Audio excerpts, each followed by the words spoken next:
Hello, the apex academy के online platform पर आपका स्वागत है। मैं आज आप लोगों को पढ़ाने वाला हूं मैथ, जिसमें से नंबर सिस्टम का एक टॉपिक है फैक्टर। ठीक है, तो आज मैं आप लोगों को फैक्टर पढ़ाऊंगा।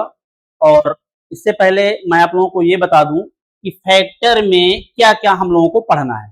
ठीक है, जैसा कि बोर्ड में हमने पहले से लिखा है, आप देखिएगा फैक्टर से जो जो क्वेश्चन आते हैं एग्जाम में, कैसे कैसे क्वेश्चन बनते हैं, वो यहाँ पर हमने सब कुछ लिख रखा है और आपको एक एक करके बहुत अच्छे से एक्सप्लेन करेंगे। ठीक, तो बात फैक्टर की हो रही है, तो सबसे पहले हम लोग ये जान लें कि फैक्टर होता क्या है और फैक्टर है क्या, यानी कि गुणनखंड की बात कर रहे हैं हम। ठीक है, तो देखिए जैसे ये 72 है, इसके हमने गुणनखंड यहाँ पे लिखे हैं, तो समझिए ये गुणनखंड का मतलब क्या है, फैक्टर का मतलब क्या है। ये जो संख्याएं लिखी है, इन संख्याओं से हम क्या करते हैं, 72 को यानी 72 को डिवाइड कर सकते हैं। ये 72 1 से डिवाइड होगा, 2 से होगा, 3 से होगा, 4 से होगा, 6 8 9 12 18 24 36 और 72, यानी 72 से भी डिवाइड होगा। तो इसके ये सारे फैक्टर हमने लिख रखे हैं और इसी के आधार पर आप लोगों को हम बताएंगे कि हम कौन कौन से टॉपिक, कैसे कैसे क्वेश्चन आते हैं, जिनके बारे में हम लोग अभी देखेंगे और पढ़ेंगे। देखिए सबसे पहले लिखा हुआ है अभाज्य गुणनखंडों की संख्या। यहाँ पर ये फैक्टर लिखे, इनमें से कुछ अभाज्य हैं, उनकी बात है। इसके बाद सभी गुणनखंडों की संख्या, तो सभी गुणनखंडों की संख्या इनको काउंट करिए, 1 2 3 4 5 6 7 8 9 10 11 12। तो टोटल कितने गुणनखंड हैं, ये 12।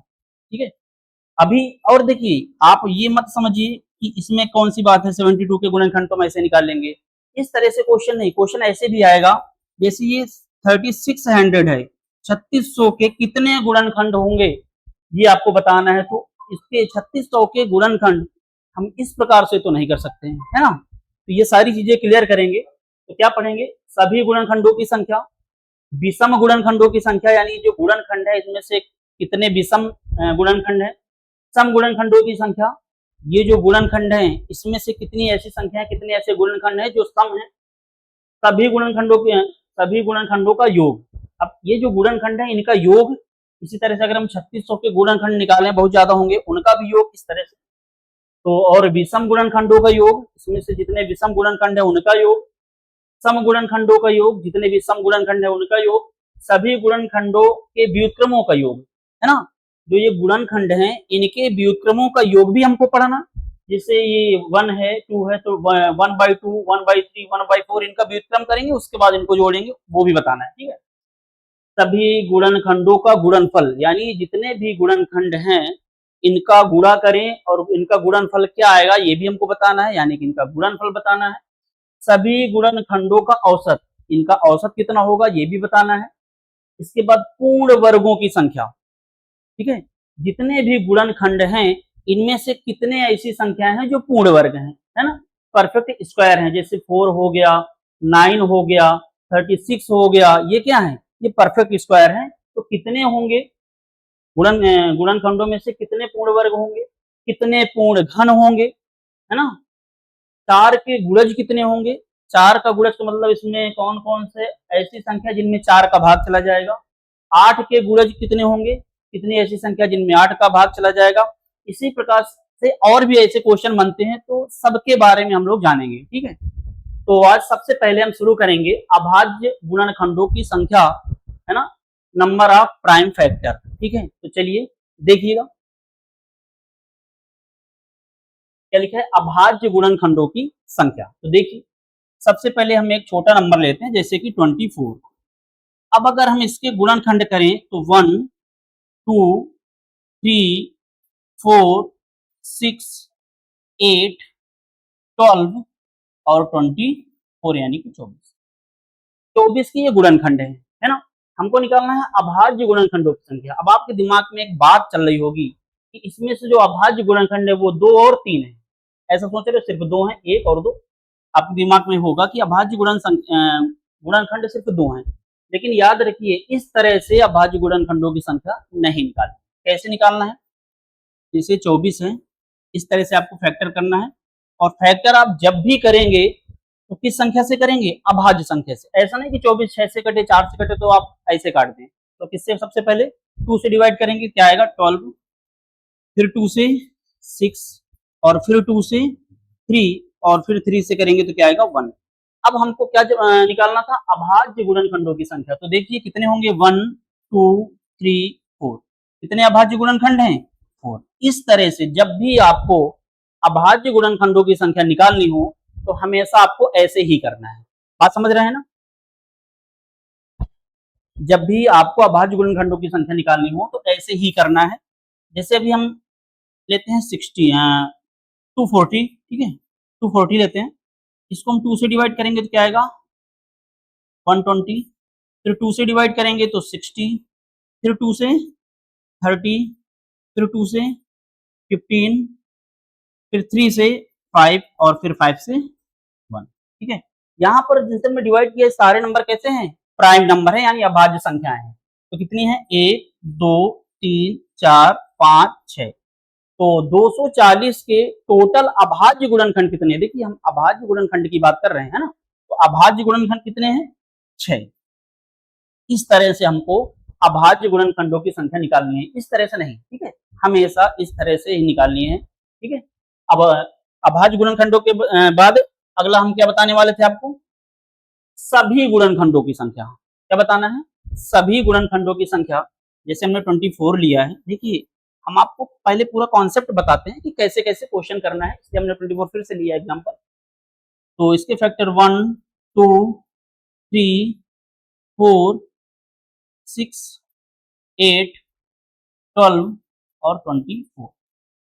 अब यहाँ पर सभी गुणनखंडों की संख्या की बात करें तो ये 24 के क्या है? सभी गुणनखंड हैं। इनको गिनते हैं कितने? 1 2 3 4 5 6 7 8। अगर बात करें कि सभी गुणनखंड कितने हैं तो आप कहेंगे कि 8। ठीक है, यहाँ पर कैसा नंबर था? 24 एक छोटी सी संख्या है। अगर कोई बहुत बड़ी संख्या होती तो इस तरह से करना थोड़ा सा मुश्किल होगा, इसलिए हम इसको कैसे करेंगे समझिए। इस तरह से 24 के फैक्टर करेंगे, 2 से डिवाइड करते हैं, क्या आएगा? 12, फिर 2 से 6, फिर 2 से 3, और फिर 3 से 1। ये इसको हम पावर में लिखते हैं कैसे? 2 की पावर 3 इंटू 3 की पावर 1 लिखा हुआ। अब करेंगे क्या? ये जो इनकी 2 की पावर 3 है, 3 की पावर 1 है, इसकी पावर में 1 प्लस करेंगे, दोनों में से जितनी भी पावर है सब में से 1 1 प्लस करते हैं। इसके बाद इनका मल्टीप्लाई कर लेंगे, यानी क्या होगा? 4 इंटू 2, और क्या आएगा? 8। आप देख रहे हैं यहाँ पर भी टोटल फैक्टर ऐसे भी हमने काउंट किया था, कितना आया था? 8। और यहाँ पर भी टोटल सभी गुणनखंड कितने हैं? 8। तो आप इस तरह से भी कर सकते हैं। ठीक है, जैसे हमने कोई बड़ा नंबर ले लिया, मान लीजिए हमने 360 लिया है, ठीक है, अब इसके अगर हम फैक्टर करें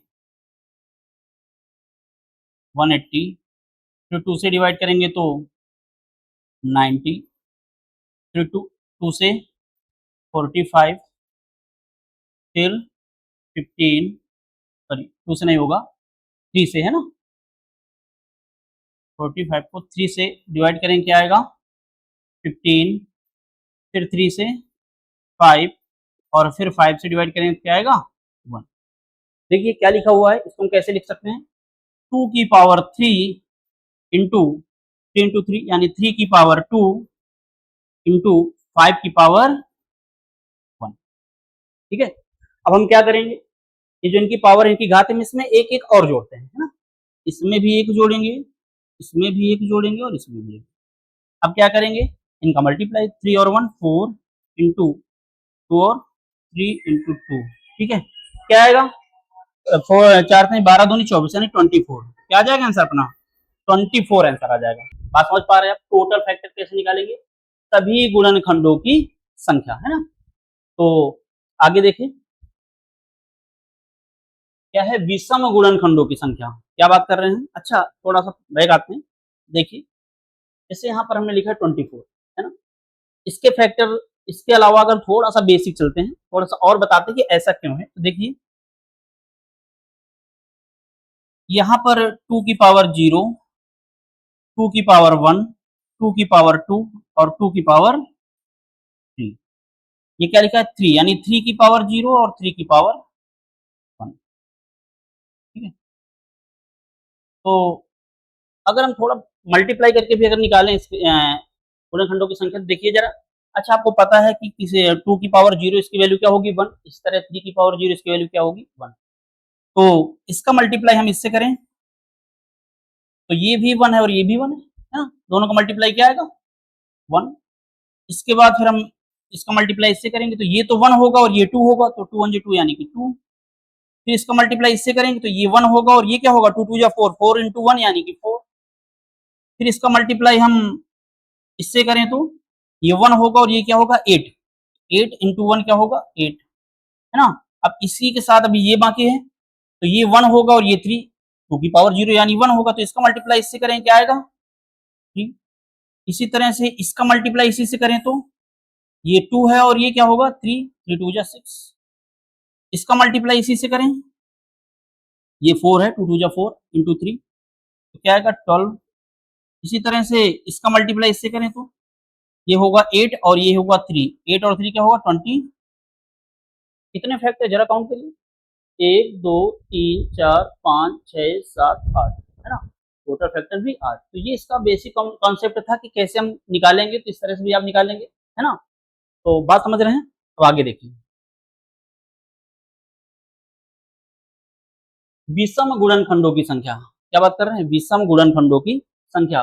जैसे हमारे पास कोई नंबर है 60, ठीक है, इसको लेते हैं 2 से डिवाइड करते हैं, क्या आएगा 30, फिर 2 से 15, फिर 3 से 5 और फिर 5 से क्या होगा 1। क्या लिखा है 2 की पावर 2 इंटू 3 की पावर 1 इंटू 5 की पावर 1। हमको निकालना है विषम गुणनखंडों की संख्या, ठीक है। तो यहाँ पर हम क्या करेंगे, जो हमारे पास विषम नंबर है, यही संख्या विषम संख्या, सिर्फ इन्हीं को ले लेंगे, है ना।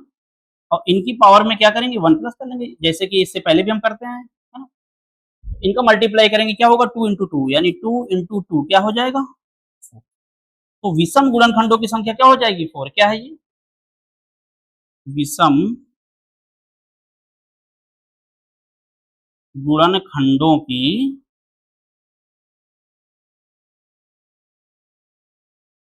संख्या, ठीक है। क्या है विषम गुणनखंडों की संख्या क्या आएगी 4, ठीक है। अच्छा, ऐसे भी अगर हम देखें तो 1 2 3 4 5 6, ठीक है, 10 12 15 20 और इसके बाद 30 और फिर 60। आप देखिए ये सारे गुणनखंड हैं, तो टोटल गुणनखंड कितने हैं 1 2 3 4 5 6 7 8 9 10 11 12, कितने 12 गुणनखंड हैं। अब हम बात कर रहे थे विषम गुणनखंडों की संख्या, तो आप इसमें से विषम गुणनखंड भी ढूंढ सकते हैं। तो जैसे 1 2 3 4 5 6, अच्छा विषम सॉरी सम निकाल दिए हम, विषम यानी कि 1 2 3 4, कितने हैं 4। इसमें हमने सर्कल किया है, ये क्या है विषम गुणनखंड कितने हैं 4 हैं। यहाँ पर भी हम इस तरह से भी किया, कितना आया है 4 आया है, ठीक है। तो इसके बाद एक नंबर और लेते हैं और समझिए, जैसे हमने ले लिया 180, 2 से डिवाइड करें क्या आएगा 90, फिर 2 से 45, फिर 3 से 15, फिर 3 से 5 और फिर 5 से क्या लिखा हुआ 2 की पावर 2 इंटू 3 की पावर 2 इंटू 5 की पावर 1। अब हमको विषम गुणनखंड लेना है, इसलिए हम सिर्फ इतना लेंगे और इनकी पावर में क्या करेंगे 1 प्लस, इसमें भी और 1 प्लस, क्या हो जाएगा 3 इंटू 2 क्या आ जाएगा 6। तो ये है विषम गुणनखंडों की संख्या, है ना। इससे पहले हमने आपको टोटल गुणनखंड निकालना सिखाया था, कैसे क्या टोटल गुणनखंड कैसे निकालेंगे, तो आपने देखा यहाँ पर जितनी भी संख्या है सब पावर में 1 1 प्लस कर देंगे और इनका क्या कर लेंगे मल्टीप्लाई करेंगे, ठीक है।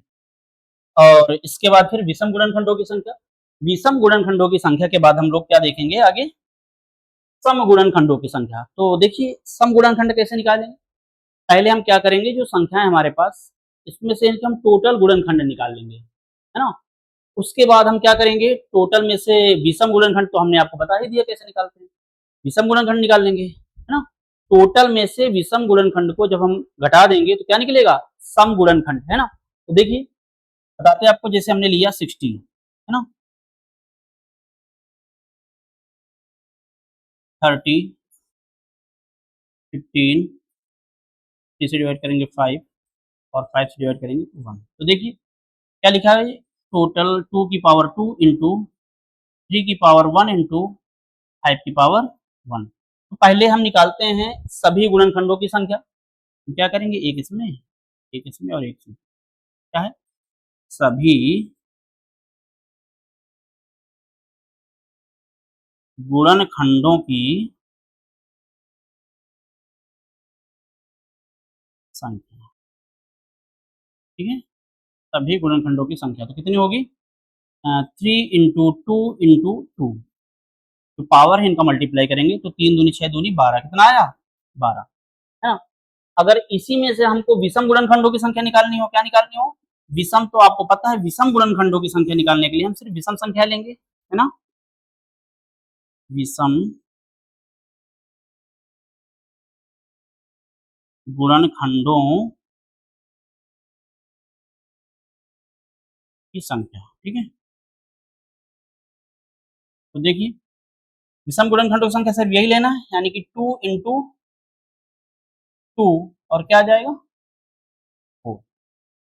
तो ये है विषम गुणनखंडों की संख्या। अब अगर हमको सम गुणनखंडों की संख्या निकालनी है, क्या निकालनी है, सम, क्योंकि क्या हम पढ़ रहे हैं, सम गुणनखंडों की संख्या, सम गुणनखंडों की संख्या, ठीक है। तो देखिए टोटल गुणनखंड हमारे पास कितने थे, 12, उसमें से विषम कितने हैं, 4, 12 में से 4 घटा दें क्या बचेगा, 8, यानी ये क्या है, सम गुणनखंडों की संख्या। इस तरह से हम सम गुणनखंड भी निकाल सकते हैं। ऐसे ही एक एग्जांपल और समझते हैं, देखिए आप, जैसे हमने ले लिया यहाँ पर 360 लिया, ठीक है, तो गुणनखंड करते हैं,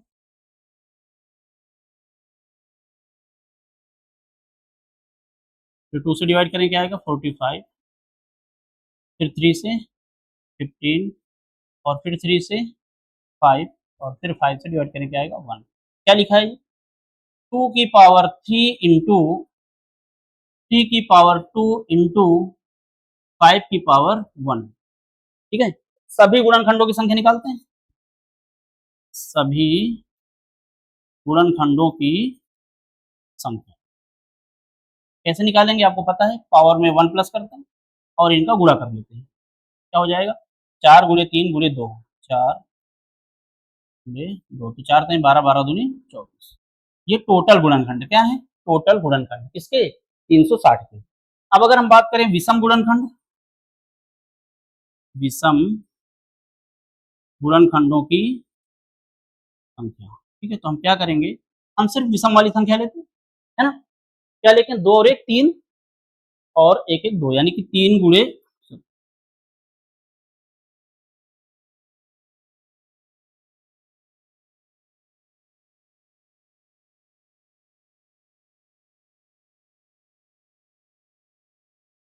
हाँ तो देखिएगा विषम गुणनखंडों की संख्या विषम वाली संख्या लेंगे तो 2 1 3 और 3 गुणे 2, यानी कि 3 गुणे 2, 3 दूनी कितना होगा 6। तो टोटल गुणनखंडों की संख्या हमने निकाल लिया 24, जिसमें से विषम गुणनखंडों की संख्या है 6। अब हमको निकालना क्या है, क्या था, सम गुणनखंडों की संख्या, सम गुणनखंडों की संख्या, ठीक है। क्या करेंगे, टोटल में से सभी गुणनखंड जितने हैं उसमें से हम विषम वाले माइनस कर देंगे, क्या आ जाएगा, तो उसमें 6 माइनस करें क्या आएगा 18, 18 क्या आएगा। तो ये क्या आ गया, ये सम गुणनखंडों की संख्या भी हमने देख लिया, विषम गुणनखंडों की संख्या देख लिया, और इसके बाद सभी प्राइम फैक्टर भी देख लिया, ठीक है। इसके आगे क्या था, सभी गुणनखंडों का योग। अब क्या आगे देखेंगे हम, सभी गुणनखंडों का योग, ठीक है।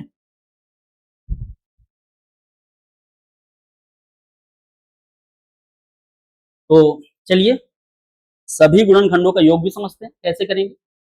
जैसे हमने एक संख्या लिया, एक नंबर है 24, इसके अगर हम गुणनखंड करें तो 1 2 3 4 6 8 12 और 24 है ना, 12 और 20, ये इसका गुणनखंड है।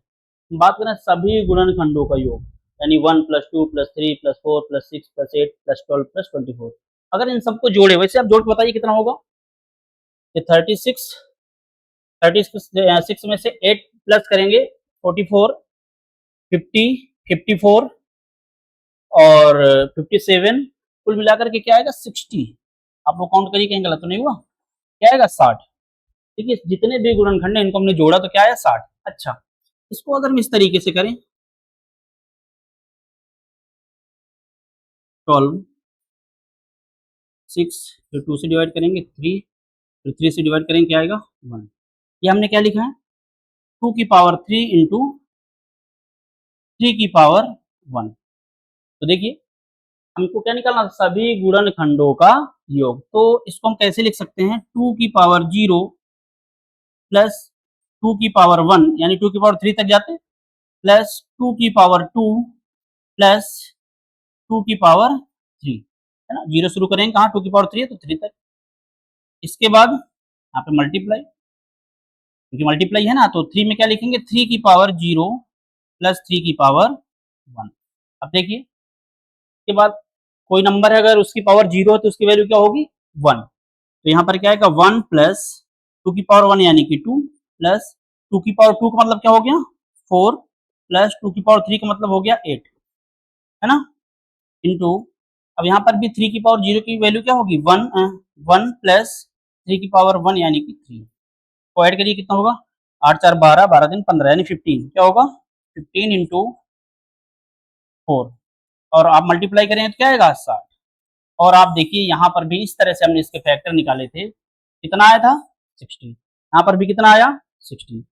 तो जब कोई बड़ी संख्या होगी यानी 24 छोटी, हमने फैक्टर की ऐड कर लिया, है ना, लेकिन कोई बड़ी संख्या होगी यानी 2400 हो गया तो फिर क्या करेंगे, तो फिर हम कैसे करेंगे, इस तरीके से कर लेंगे। एक नंबर और लेते हैं हम, जैसे हमने ले लिया 180, है ना, इसके फैक्टर करते हैं, इसके बाद उनको क्या करना है जोड़ना है, उनका योग पूछा आपसे, तो क्या होगा 90, फिर 2 से डिवाइड करेंगे 45, ठीक है 45, फिर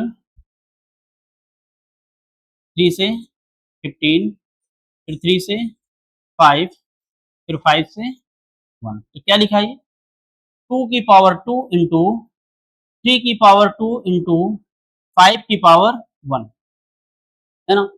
हमको क्या निकालना है सभी गुणनखंडों का योग। तो देखिए क्या लिख सकते हैं इसको 2 की पावर 0 प्लस 2 की पावर 1 प्लस 2 की पावर 2 इंटू इधर क्या लिखेंगे 3 की पावर 0 प्लस 3 की पावर 1 प्लस 3 की पावर 2, फिर इधर क्या लिखेंगे हम 5 की पावर 0 प्लस 5 की पावर, ठीक है।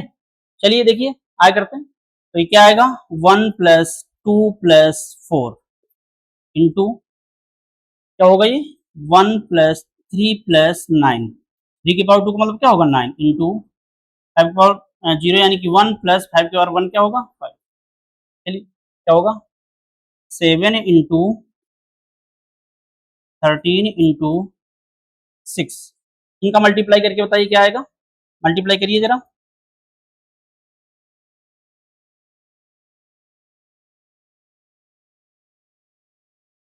क्या आएगा 546, मल्टीप्लाई करके बताइए क्या आएगा,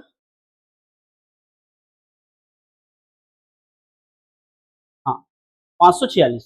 तो यहाँ तक आपने देखा कि जितने गुणनखंड हमने क्या क्या आपको पढ़ाया, प्राइम फैक्टर, अभाज्य गुणनखंडों की संख्या, सभी गुणनखंडों की संख्या, विषम गुणनखंडों की संख्या, सम गुणनखंडों की संख्या और सभी गुणनखंडों का योग, है ना।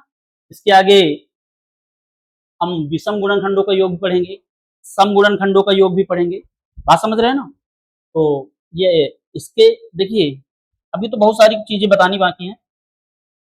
हमने आपको अभाज्य गुणनखंडों की संख्या पढ़ा दिया, सभी गुणनखंडों की संख्या पढ़ा दिया, विषम गुणनखंडों की संख्या पढ़ा दिया, सम गुणनखंडों की संख्या पढ़ा दिया, सभी गुणनखंडों का योग। यानी हमने अभी इतने टॉपिक हैं जो हो गए हैं, मतलब इस टाइप के जितने भी क्वेश्चन बनते हैं यहाँ तक हमने करवा दिया है।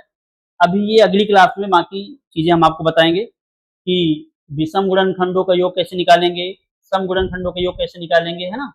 ये अगली क्लास में करते हैं। ठीक है, मिलते हैं अगली क्लास में।